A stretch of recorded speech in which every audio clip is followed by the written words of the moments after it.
Last day of 2025. The paddock is quiet in a way it never is during a season. Trucks parked, data servers asleep. Riders already half detached, half haunted by what just happened. The championship is over, but the arguments aren't. They never are. Marc Marquez is the champion. That part is settled, engraved, unmovable. 5 rounds early. Same bike others couldn't decode. Greatest modern comeback. History already locked. But championships don't tell the full truth. They never have. Because 2025 wasn't decided only by who lifted the trophy. It was decided by who bent races, who survived damage, who collapsed under expectation, and who exposed the sport's fault lines. So this is not a standings list. This is not par. This is a reckoning. On the final night of 2025, here is the true top 10 of the season, counted from 10 to 1, with no mercy, no filler, no nostalgia. Stay with this until the end, because one rider's presence in 2025 quietly questioned the sport's standards themselves. And when we get there, you'll understand why some things should never be tolerated, no matter the banner. Let's start with number 10, Luca Marini, Survival in a Broken House. Honda in 2025 was not a project, it was a wreckage site. No rear grip continuity, no front confidence, development directions contradicting themselves, race to race. Riders left to improvise inside a machine that punished aggression and rewarded nothing. Inside that mess, Luca Marini quietly did the hardest thing in MotoGP. He stayed functional. While Joan Mir oscillated between frustration and self-destruction, Marini rode like a man who understood the assignment. Finish races, collect data, fight when it mattered, avoid ego crashes. His speed flashes didn't come with headlines, but they came in braking zones, in late race stability, in pack management.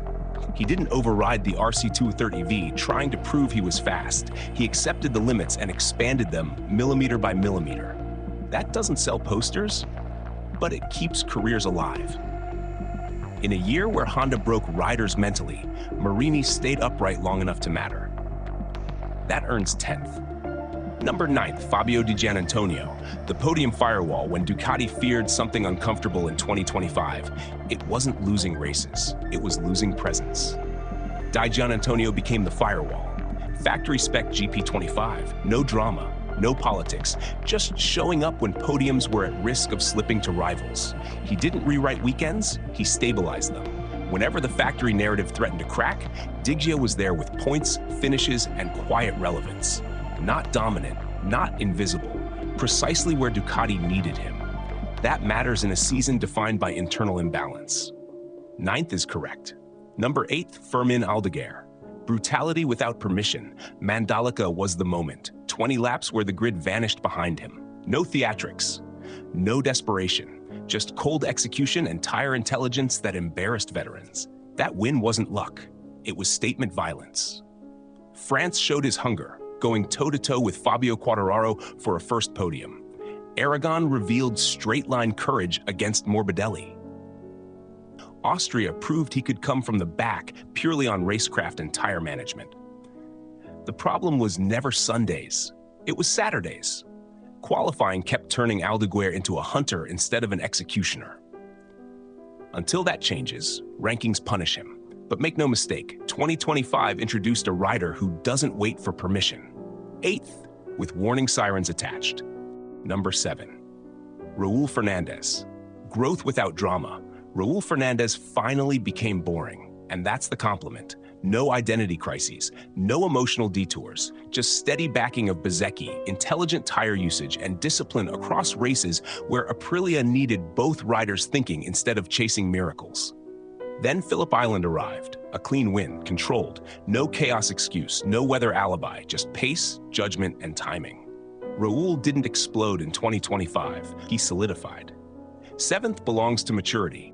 We don't know how we ended up in number 6th in our rating. Fabio Quartararo, tell you one thing. Silverstone tells you everything. Fabio Quartararo was 5 seconds clear, in control, dominant. Then the Yamaha failed. That was Yamaha's Sachsenring 2023 moment, the exact instant where belief fractures. Not loudly, quietly. From that race onward, Fabio stopped riding to save Yamaha's future. He started riding to protect his own. Still, he dragged that M1 into relevance on pure feel.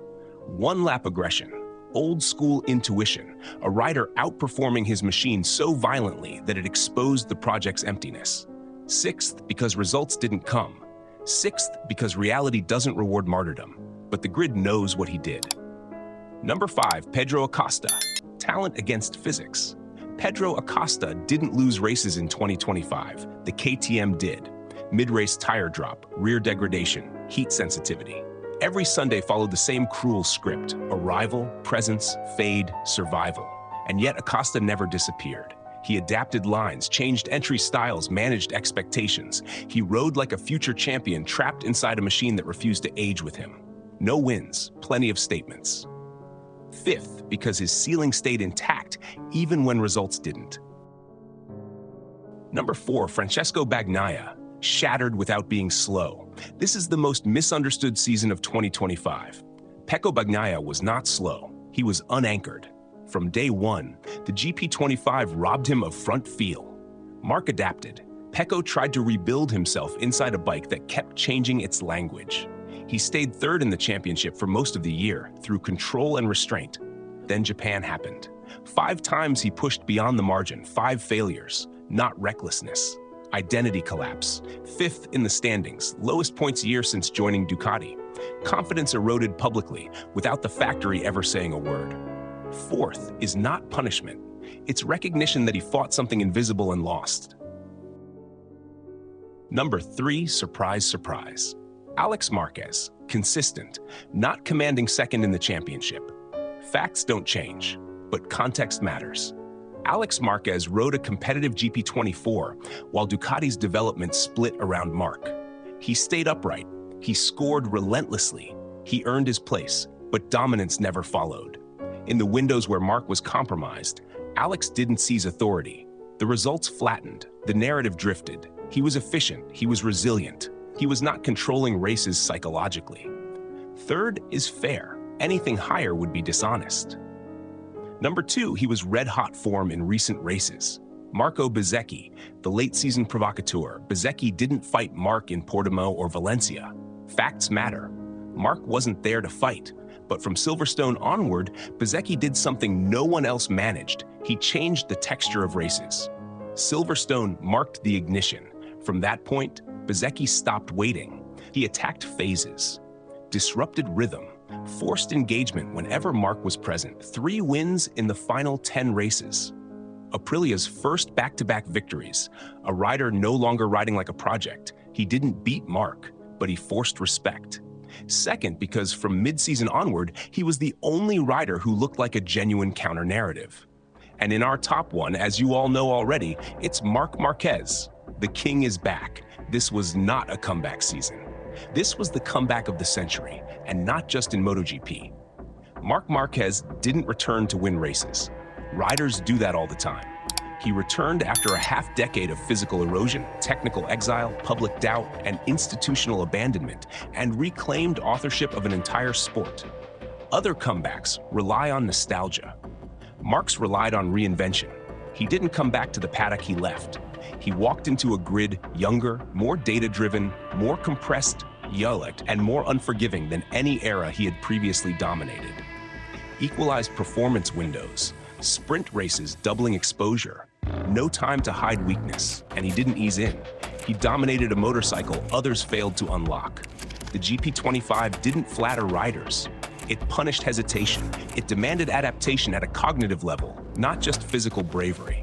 Bagnaia fought the bike. Marc rewired himself. 5 rounds early, the championship was done. That alone is rare, but context turns it historic. This was a rider written off as damaged goods. A rider told his body would never respond the same. A rider who left the team that built him, swallowed pride, and rebuilt his value from scratch. Crashes didn't break him. Injuries didn't destabilize him. Politics didn't distract him. He absorbed chaos without leaking it. Jerez showed it. Crash, remount, points, control maintained. Indonesia confirmed it. Surgery, silence, no blame, no narrative erosion. This version of Marc didn't need intimidation.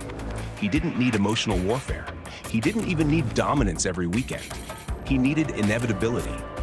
Every rider on the grid knew it. Every factory planned around it. Every race weekend bent toward one question: what happens if Marc finishes? That's not competition. That's gravitational authority. The comeback of the century doesn't announce itself loudly. It rewrites expectations quietly and leaves everyone else arguing about second place. The ones who missed the top 10, not every absence is failure. Some are casualties of timing. Jorge Martin, the reigning champion, entered 2025, carrying leverage and left it behind piece by piece. Injuries broke continuity. Public contract pressure broke image control. Speed was never the issue. Availability was. A title defense died without ever starting, and a sin of keeping #1 plate would stay with him forever. Maverick Viñales before Sachsenring. This was a revival season. Calm starts, real race pace, a rider finally aligned with his machinery. Then one crash stole momentum. And Maverick is a rider whose season lives and dies on rhythm. Without Sachsenring, he's inside the top 8. With it, he fades into the margins. Enea Bastianini, this one hurts because the truth is uncomfortable. If had Enea gone to Gresini or VR46, he would have been second in the championship. His riding style fits Ducati's satellite ecosystem perfectly. Tire preservation, opportunistic aggression, late race violence. Instead, he chose KTM and spent 2025 inside a hangover project. Mid-race collapse, no stability, no clear hierarchy. Confusion wasn't his flaw, context was. Reality doesn't reward alternate timelines, but history will remember this as a season given away, not lost. Before we close this season, there's one more thing. One rider who didn't shape 2025 through speed, titles, or results, but through something far more dangerous. Because MotoGP doesn't just risk careers, it risks lives. And when responsibility disappears, performance becomes irrelevant. This rider didn't lose control once. He never claimed it in the first place. It was Franco Morbidelli, protected by branding, shielded by legacy. Escaping accountability under the VR46 banner while delivering the most irresponsible riding of the season. Repeated reckless moves, poor spatial judgment, zero ownership afterward. Other riders paying the price for his miscalculations. This wasn't aggression. It was negligence. If this behavior came from a smaller name, penalties would have stacked. Instead, silence did the work. MotoGP cannot afford riders who outsource responsibility to reputation. Performance never justified the risk, and pretending otherwise cheapens the grid. 2025 ends with answers, and more questions than ever. A champion reasserted himself. Factories exposed their fault lines. Riders learned who they are when comfort disappears. 2026 is coming with equal-spec tires, a new engine era on the horizon, and a grid that no longer pretends stability is permanent.